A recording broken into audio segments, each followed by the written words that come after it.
കേരളത്തിലെ സ്ത്രീകൾ സേഫ് ആണോ അല്ലയോ? സേഫ് അല്ല. എന്റെ കാഴ്ചപ്പാടിൽ പെൺകുട്ടികൾക്ക് കുഴപ്പമൊന്നും 80% അവർ തന്നെ സൂക്ഷിച്ചാൽ സേഫ് ആണ്.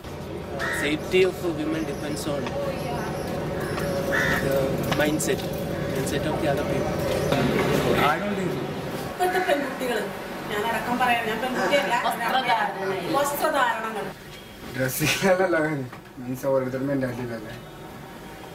ഒരു ബസ്സിൽ പോയാലും ഒരു വണ്ടി എനിക്ക് ഞാൻ എൻ്റെ ഹസ്ബൻഡിൻ്റെ പുറകെ വണ്ടിയിലിരുന്ന് പോയാലും കണ്ണുകൾ നമ്മളെ അവര് അമ്പിളരെ കണ്ണുണ്ട്, ഞങ്ങള് നോക്കി പോണ് ആ ഡ്രസ്സ് കണ്ടിട്ട്. സ്ത്രീകൾ നോക്കണം, നിങ്ങൾ അമ്പിളരെ നോക്കാതെ എങ്ങനെ?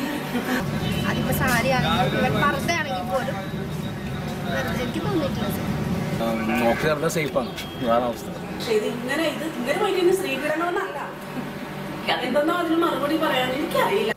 അവർ സൂക്ഷിക്കാത്തതിന്റെ ഒരു കുഴപ്പം കൊണ്ടാണ് സേഫ് അല്ല എന്ന് പറയുന്നത്. കേരളത്തിലെ പെണ്ണുകൾ നടക്കണോ സേഫാണ്. അഭിപ്രായം പെൺകുട്ടികളുള്ള അമ്മമാർക്ക് ഒരു നേരം സമാധാനം ഉണ്ടാവില്ല. അങ്ങനെയാണ്. വീട്ടിലാക്കിയിട്ട് ജോലിക്ക് പോകുമ്പോഴും വരുന്നവരെന്താ സംഭവിക്കുക എന്നുള്ളത് അറിയില്ല.